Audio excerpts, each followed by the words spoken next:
लोगों को भ्रमित करने के लिए इकट्ठा किया। और जहाँ महिलाओं की बात आती है, महिलाओं को यहाँ बोला गया कि बाड़मेर के अंदर एक मेला है और मेले में आपको चलना है, ये बोल के लेके आए। आपने वीडियो वगैरह के माध्यम से भी देखा होगा, जबरदस्ती, और सबको टारगेट किया था, वीडियो को और वहाँ के प्रशासनिक ये तो चलता अधिकारियों। राज्य में तो हर कोई करता है, अधिकारी जो भी राज्य में जो भी सरकार, गहलोत सरकार के समय देखता था कि जो वार्ड जो गेहूं के ठेके होते थे उनको टारगेट दिया जाता है, लेकिन इतनी बड़ी तादाद के अंदर यहाँ तो नरेगा की मजदूर भी लेके आए हैं। हाँ। ऐसे भ्रमित करने के लिए आए, पर इससे चाहे कितना भी प्रयास कर ले, लेकिन जब तक जनता की भावनाओं के अनुसार जन हितैषी कार्यों के ऊपर सरकार फोकस नहीं करेगी, तब तक ऐसे चौसलेबाजी और ढोसलेबाजी करने से काम नहीं चलेगा। देश तो चल रहा है ना, बीजेपी के साथ है। जहां चुनाव होते हैं आप देखिए वहां बीजेपी जीत रही है, लोग बीजेपी की सरकारों से खुश है, चाहे वो मोदी सरकार हो या स्टेट के अंदर सरकार हो। ये तो सत्ता में होता है, हर कोई करता है, कांग्रेस भी करती थी, मैंने तो देखा पिछले साल, पिछले जब गहलोत सरकार थी उस समय कांग्रेस के विधायक करते थे। पर इतना नहीं था, आज जो ये कर रहे हैं ज्यादा कर रहे हैं आज, अभी बहुत ज्यादा हो रहा है, मतलब जो हद से बियॉन्ड हो रहा है। उस समय आप विपक्ष में थे, आप भी इसी तरीके से विरोध करते थे। अभी आपने लोकसभा के अंदर एक बड़ा मुद्दा उठाया था, बॉर्डर के अंदर जो राजस्थान के अंदर बाड़मेर से लेकर चाहे जैसलमेर हो, वहां के किसानों का एक बहुत बड़ा मुद्दा था। जयपुर के अंदर आपने देखा कल एक बहुत बड़ा प्रकरण हुआ, मूर्ति खंडित कर दी गई, वीर तेजाजी महाराज की मूर्ति खंडित कर दी गई, उसको लेकर वो भी मुख्यमंत्री के विधानसभा क्षेत्र में। कितनी बड़ी घटना मानते हैं आप कि आप तो लोकसभा की कार्रवाई में हिस्सा ले रहे थे, पीछे है जैसलमेर के अंदर है पंचायत समिति की मीटिंग हो गई और जिला परिषद की मीटिंग भी बुलाई गई थी 27 तारीख को, तो ये कहीं ना कहीं इसको लेकर आपने ऑब्जेक्शन भी दर्ज करवाया था, ऐसा सुनने में आ रहा है। बिल्कुल, हम लोकसभा स्पीकर से राजस्थान के साथ कांग्रेस के सांसद सभी एक साथ में जाके मिले थे और फिर उन्होंने। नमस्कार साथियों, आज ऐसा बताया जाता है कि बाड़मेर जिला मुख्यालय पर कांग्रेस के जो सांसद उमेदाराम बेनीवाल है, वो लोकसभा के अंदर जो विपक्ष को बोलने नहीं दिया जा रहा है उसी को लेकर प्रेस कॉन्फ्रेंस ले रहे हैं। कुछ देर पहले आपने प्रेस कॉन्फ्रेंस देखी, हम उनसे खास बातचीत करेंगे क्योंकि वो लोकसभा के अंदर सदन की कार्रवाई के अंदर हिस्सा ले रहे हैं और वर्तमान के अंदर बाड़मेर सहित पूरे राजस्थान के अंदर जो परिसीमन चल रहा है और तमाम अन्य मुद्दों पर चर्चा करेंगे। आज अचानक ही प्रेस कॉन्फ्रेंस बुलाई आपने, विपक्ष को बोलने नहीं दिया जा रहा है लोकसभा के अंदर, ऐसा तो मुझे तो नहीं लगा। विपक्ष को बार बार मौका दिया जा रहा है, आप भी 2-3 बार बोल चुके हैं, आपके एलओपी के लीडर तो यहाँ रहते नहीं है ना, वो तो सीधे तौर पर बीजेपी और अमित शाह तो आरोप लगा रहे हैं। ये आपको नहीं, हर किसी को लगता है कि संसद के अंदर बिल्कुल निष्पक्ष कार्रवाई चलती है, लेकिन अब की बार जो लोकसभा के अंदर जो कार्रवाई चल रही है वो बिल्कुल निष्पक्ष नहीं चल रही है, बिल्कुल पक्षपात किया जा रहा है और विपक्ष के ऊपर सत्ता पक्ष द्वारा हमेशा उल्टे सीधे आरोप लगाते हैं। पर आरोप लगाने का काम तो विपक्ष का होता है, लेकिन यहाँ पर उल्टी गंगा बह रही है। और जब प्रधानमंत्री जी जब बोल के चले जाते हैं और सत्ता पक्ष का कोई भी मेंबर ऑफ पार्लियामेंट जब अपनी मर्जी हो बीच में खड़ा होकर बोल देता है, चाहे एलओपी बोल रहे हो तो भी बीच में कई सांसद ऐसे हैं बीच में टोक कर बोलने लग जाते हैं और उनको परमिशन दे दी जाती है। लेकिन सत्ता पक्ष के सांसदों के ऊपर कोई किसी भी तरीके की पाबंदी नहीं है, परंतु विपक्ष के जब एलओपी बोलते हैं या कोई सीनियर लीडर्स बोलते हैं या कोई भी मेंबर बोलते हैं तो हमेशा उनको बीच में टोका टोकी की जाती है, क्योंकि सरकार की आलोचना, सरकार को छुड़ना बिल्कुल पसंद नहीं है और लोकसभा स्पीकर को भी सरकार की कमियां उजागर करना बिल्कुल पसंद नहीं है। तो इस वजह से हमारे पार्टी लीडर की तरफ से, फ्लोर लीडर की तरफ से ये इंस्ट्रक्शन था कि आप जिला मुख्यालयों पर अपने अपने क्षेत्र के अंदर प्रेस कॉन्फ्रेंस करके लोगों को बताओ कि देश के अंदर क्या हो रहा है। अब लोकसभा की कार्रवाई अगर निष्पक्ष रूप से नहीं चलेगी, जनहित के मुद्दों के ऊपर निष्पक्ष चर्चा नहीं होगी तो देश कैसे चलेगा। देश तो चल रहा है ना, बीजेपी के साथ है। जहां चुनाव होते हैं आप देखिए वहां बीजेपी जीत रही है, लोग बीजेपी की सरकारों से खुश है, चाहे वो मोदी सरकार हो या स्टेट के अंदर सरकार हो। ये ऐसी पिछले 2014 के बाद में ऐसी हवा बनी हुई है और जब ये जिस मुद्दों के ऊपर सत्ता के अंदर आए थे उन मुद्दों को तो अभी भूल गए, अभी नए नए मुद्दे उठा के लेके आ रहे हैं। अब विकसित भारत का 2047 तक चले गए, जब सत्ता के अंदर आए थे तब अलग बातें की थी, वहाँ 15-15 लाख रुपए हर खाते के अंदर आ जाएंगे, इतना काला धन है, विदेशों से काला धन ले आएंगे। लेकिन आज दिन तक तो आपने भी नहीं देखा होगा और हमने किसी ने नहीं देखा कि काला धन आ गया। उनकी सत्ता में आने के बाद में कई बड़े बड़े घोटाले करके नीरू मोदी जैसे, माल्या जैसे बाहर जाके छुप गए। लेकिन जो इनके वादे थे वो एक भी पूरे फिर भी नहीं हुए। जनता इनको पसंद कर रही है। और जो इनका महंगाई का चुनाव के समय 2014 के जब लोकसभा चुनाव हो रहे थे तब एक नारा था कि बहुत हो गई महंगाई की मार, अब नहीं सहेगी ये सब, ऐसे इस टाइप के स्लोगन थे, कई टाइप के थे। जब 300 350 रुपये गैस की टंकी मिल रही थी, उसको सस्ती करने की बात कह के सत्ता में आई, लेकिन वो गैस की टंकी अभी हो गई 1000 रुपये के पार चली गई। डीजल पेट्रोल जब 50 के आसपास था, 50-60 के आसपास था, अब 100 के पार होने लग गया। और जो अपने डॉलर की कीमत थी 50 के पास, वो भी अभी शतक मारने की कोशिश कर रहा है, अभी 90 के आसपास में 87 के आ गया है। तो मुद्रास्फीति घट रही है, हमेशा मतलब महंगाई बढ़ रही है, देश की और जीडीपी घट रही है। तो फिर जनता क्यों पसंद करती है? जनता इसलिए कि वो इस तरीके से माहौल पैदा कर दिया एक मीडिया के अंदर भी हो, हर जगह को प्रचार और प्रचार के माध्यम से झूठे प्रचार और झूठे भ्रामक और धर्म के नाम पर, संप्रदाय के नाम पर, जाति के नाम पर, जहाँ पर पॉलिटिकल फायदा क्या करने से होता है उस चीज़ को ये करने से नहीं चूकते हैं, चाहे वो देश के लिए कितना भी हानिकारक हो, कितना भी खतरनाक हो। आज बात करनी चाहिए रोजगार की, जो उस मुद्दे पे आए थे कि बेरोजगारी बढ़ गई, हम रोजगार देंगे, 2 करोड़ सालाना रोजगार देंगे, उसी के हिसाब से 22 करोड़ रोजगार होता है। लेकिन 22 करोड़ के बजाय देश को कितना रोजगार मिला है ये सबको पता है। आज देश के अंदर क्या हालत हुई है, महंगाई कितनी बढ़ गई है, कोई कंट्रोल नहीं है। हर तरीके से, हर सिस्टम, हर मुद्दे पर ये बीजेपी गवर्नमेंट फैल रही है। तो फिर कांग्रेस क्यों नहीं आ पा रही है? कांग्रेस की अभी राहुल जी और खड़गे जी ने बड़ी लेवल की मीटिंग ली और उन्होंने 2025 के साल को संगठन के रूप में दिया है। कुछ संगठनात्मक कमियां रह गई। अभी खड़गे जी ने बोला था कि हम थोड़ी सी और मेहनत करते तो वैकल्पिक सरकार देश को दे देते, लेकिन कमियां रह गई। उन कमियों को अब मजबूती से दूर करेंगे। हर जिला स्तर पर, ब्लॉक स्तर पर, बूथ लेवल पर संगठन को मजबूत करेंगे। और सख्त से सख्त निर्देश है कि कांग्रेस पार्टी की विचारधारा और रीति नीति से चलेगी। कोई गुटबाजी, कोई धड़ेबाजी, कोई किसी प्रकार का व्यक्ति के ऊपर नहीं, बिल्कुल पार्टी अपनी गाइडलाइन के ऊपर चलेगी।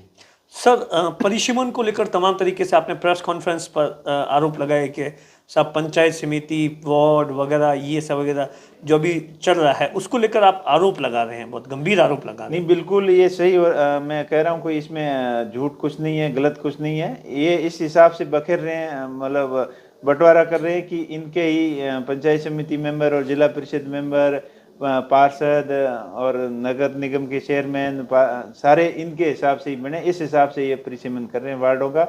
और कौन अब इनके पक्ष का है, कौन इनके विपक्ष का है, उनको कहाँ सेट करने से उनको फायदा होगा, खाली इस नीति के ऊपर काम कर रहे हैं। ये तो सत्ता में होता है, हर कोई करता है, कांग्रेस भी करती थी। मैंने तो देखा पिछले साल, पिछले जब गहलोत सरकार थी उस समय कांग्रेस के विधायक करते थे, पर इतना नहीं था। आज जो ये कर रहे हैं, ज्यादा कर रहे हैं आज। अभी बहुत ज्यादा हो रहा है, मतलब जो हद से बियॉन्ड हो रहा है। उस समय आप विपक्ष में थे, आप भी इसी तरीके से विरोध करते थे? नहीं, पर हम विरोध तो कर रहे थे, लेकिन जहाँ पर लोग मना कर रहे थे कि हमें ये पंचायत नहीं बनानी है, ये वार्ड नहीं बनाना, तो वो रोक देते थे। लेकिन यहाँ तो मना करने के बाद में कितने आज लोग हमेशा एसडीएम के पास में, तहसीलदार के पास में, कलेक्टर के पास में रोज सैकड़ों दर्जनों लोग आते हैं आपत्तियाँ लेके, लेकिन उनकी आपत्तियों के बाद ही प्रस्ताव बना के भेज रहे हैं, उनकी सुन नहीं रहे। अभी आपने लोकसभा के अंदर एक बड़ा मुद्दा उठाया था, बॉर्डर के अंदर जो राजस्थान के अंदर बाड़मेर से लेकर चाहे जैसलमेर हो, वहाँ के किसानों का एक बहुत बड़ा मुद्दा था। ये वास्तव में बहुत बड़ी गंभीर समस्या है। लंबे समय से किसान परेशान है। 93 के अंदर जब फेंसिंग का काम शुरू हुआ था, 93 और 94-5 तक सारा कंप्लीट हो गया था। तो जब से तारबंदी हुई है, तो तारबंदी और जीरो लाइन के बीच में जितने किसानों के खेत आए हुए हैं उनको कोई मुआवजा नहीं दिया और ना ही कोई खेती करने की परमिशन है। वैसे रूल्स तो है, पंजाब और जम्मू कश्मीर के किसानों को वहाँ भेदभाव किया जा रहा है, परमिट दिया जाता है खेती करने के लिए, लेकिन यहाँ के किसानों के साथ भेदभाव किया जा रहा है, परमिट नहीं दिया जा रहा है। और जो फेंसिंग लगाई थी उसके पास में पेरी रोड बनी थी, उसका भी किसानों को मुआवजा नहीं दिया गया। और वहाँ फेंसिंग के सटे हुए खेत हैं, उसके पास में भी उनको काम करने की दिक्कत आ रही पूरी। तो इन सभी समस्या, ये गंभीर मुद्दा था। किसान बहुत परेशान है। बॉर्डर के पास में 1070 किलोमीटर का बॉर्डर एरिया है, इसमें हजारों किसान की हजारों एकड़ ज़मीन आ रही है तो इसके लिए मैंने मांग रखी थी कि ये किसानों की जायज़ मांग है, या तो किसानों को ज़मीन का मुआवजा दे दो, या उनको जो और ज़मीन पड़ी है सरकारी ज़मीन है वो अलॉट करो। आप सोलर कंपनियों को, विंड कंपनियों को बड़ी ज़मीनें अलॉट कर रहे हो, तो किसानों की जितनी ज़मीन वहाँ गई है उतनी उसके बदले में दूसरी ज़मीन अलॉट कर दो, या उनके मुआवजा दे दो, कुछ तो करो, या फिर परमिशन दो उनको, सही समय दो, वहाँ फैसिलिटीज़ बढ़ाओ। लाइट वगैरह के कोई इश्यू होता है तो वैसे बॉर्डर के ऊपर लाइटें जल रही है, तो किसानों के लिए भी थोड़ी सुविधा करनी। जयपुर के अंदर आपने देखा कल एक बहुत बड़ा प्रकरण हुआ, मूर्ति खंडित कर दी गई, वीर तेजाजी महाराज की मूर्ति खंडित कर दी गई, उसको लेकर वो भी मुख्यमंत्री के विधानसभा क्षेत्र में, कितनी बड़ी घटना मानते हैं आप? बिल्कुल बहुत बड़ी घटना है। लोगों की भावना के साथ में ठेस पहुंची है। जो तेजा जी महाराज को हम सब मानते हैं, हमारे आराध्य देव हैं, और उनकी प्रतिमा के साथ में छेड़छाड़ करके लोगों की भावना को आहत पहुंचाने का पूरा आहत पहुंची है। और सरकार ने अपनी फुर्ती नहीं दिखाई, स्फूर्ति नहीं दिखाई, लाठीचार्ज कर दिया, लाठीचार्ज कर दिया, लोगों की भावनाओं को नहीं समझा, और उसको मूर्ति तोड़ने वालों को पकड़ने के बजाय प्रदर्शन करने वालों पे इन्होंने अपनी फोर्स का, ताकत का प्रयोग किया। ये बिल्कुल सरकार के इस फैसले की हम निंदा करते हैं। बाद में जब इधर उधर से प्रेशर पड़ा तब उसको पकड़ भी लिया, और बाद में जिनको पकड़े थे उनको रिहा भी किया। सर एक और मुद्दा था जो मैंने देखा था कि आप तो लोकसभा की कार्रवाई में हिस्सा ले रहे थे, पीछे है जैसलमेर के अंदर है पंचायत समिति की मीटिंग हो गई और जिला परिषद की मीटिंग भी बुलाई गई थी 27 तारीख को, तो ये कहीं ना कहीं इसको लेकर आपने ऑब्जेक्शन भी दर्ज करवाया था, ऐसा सुनने में आ रहा है। बिल्कुल, हम लोकसभा स्पीकर से राजस्थान के साथ कांग्रेस के सांसद सभी एक साथ में जाके मिले थे, और फिर उन्होंने उनके हस्तक्षेप के बाद मीटिंग रद्द भी कर दी। और हमने ये भी आपत्ति दर्ज कराई कि जब भी लोकसभा की कार्रवाई चल रही हो तब भी यहाँ जिला परिषद की और पंचायत समितियों की मीटिंग नहीं होनी चाहिए। लेकिन पंचायत समितियों की मीटिंग है तो अब ज़्यादा होती है तो उसमें हर जगह जा नहीं पाते, लेकिन जिला परिषद की इम्पोर्टेंट मीटिंग है उसके अंदर ऐसा नहीं करना चाहिए। और फिर बिरला स्पीकर साहब ने बिल्कुल उनको निर्देशित किया सीएस को फ़ोन करके, और बाद में स्थगित किए। राजस्थान के मुख्यमंत्री जी बाड़मेर में आए थे, बड़ी सभा की, तमाम तरीके से एक के बाद एक सभा, एक के बाद एक लोगों की खातों के अंदर पैसा आ रहा है सरकारी स्कीम को लेकर, उनके बारे में क्या कुछ कहेंगे? बिल्कुल ये तो खाली थोथी खोखली घोषणा है। आज किसानों के पैसे आ नहीं रहे हैं, और जो भी इन किसानों के खातों के साथ में फ्रॉड भी हुआ है। खाद बीज के जो पैसे होते हैं वो भी टाइम से नहीं आते हैं, और जो बीमा के प्रधानमंत्री फसल बीमा का क्लेम है वो भी समय पर नहीं आ रहा।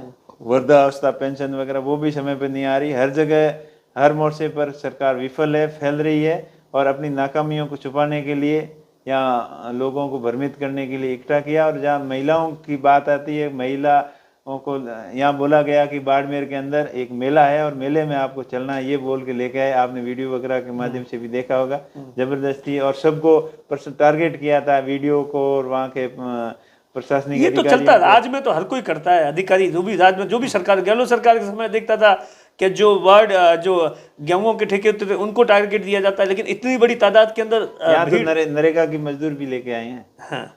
ऐसे भ्रमित करने के लिए आए, पर इससे चाहे कितना भी प्रयास कर ले, लेकिन जब तक जनता की भावनाओं के अनुसार जन हितैषी कार्यों के ऊपर सरकार फोकस नहीं करेगी तब तक ऐसे चौसलेबाजी और ढोसलेबाजी करने से काम नहीं चलेगा। कल एक बहुत बड़ी घोषणा हुई है, नितिन गडकरी जी ने की है बाड़मेर जैसलमेर के लिए, जैसलमेर हाईवे को लेकर जो नेशनल, वो तो मैंने अभी आपको प्रेस कॉन्फ्रेंस में भी बताया था कि अगर भारत सरकार के अंदर कोई एक मंत्रालय काम कर रहा है तो वो सिर्फ ट्रांसपोर्टेशन मंत्रालय है, रोड मंत्रालय, जो नितिन गडकरी जी अच्छा काम कर रहे हैं।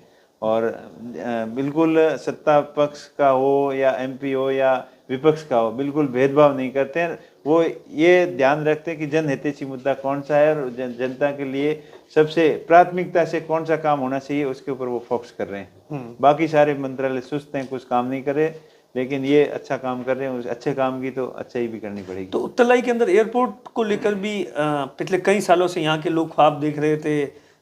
अब वो सरकार ने उड़ान योजना के तहत कई हवाई अड्डों की लिस्ट घोषणा की थी, लेकिन उनमें से कुछ एक हवाई अड्डों पे ही काम शुरू हुआ है, और वो भी पहले के ठीक ठाक हवाई अड्डे थे, बने हुए थे। लेकिन जहाँ सैनिक हवाई अड्डों के साथ में सिविल एयरपोर्ट बनाने की सरकार की योजना थी, उनके ऊपर न तो कोई भूमि अधिग्रहण के ऊपर ध्यान दिया गया, न ही कोई टर्मिनल बनाने के ऊपर काम चल रहा है। ये खाली हवाई घोषणा है, हवाई यात्रा कराने के हवाई सपने दिखा रही है खाली। आप इस मामले को लेकर बिल्कुल, मैंने लोकसभा में पहले भी क्वेश्चन लगाया था, और अभी आगे जब भी मुझे मौका मिलेगा बोलने का तो आप अपना वक्तव्य भी उसके ऊपर विचार विमर्श रखेंगे, और लोकसभा में लिखित में भी क्वेश्चन लगाया हुआ है। चलो, नमस्कार।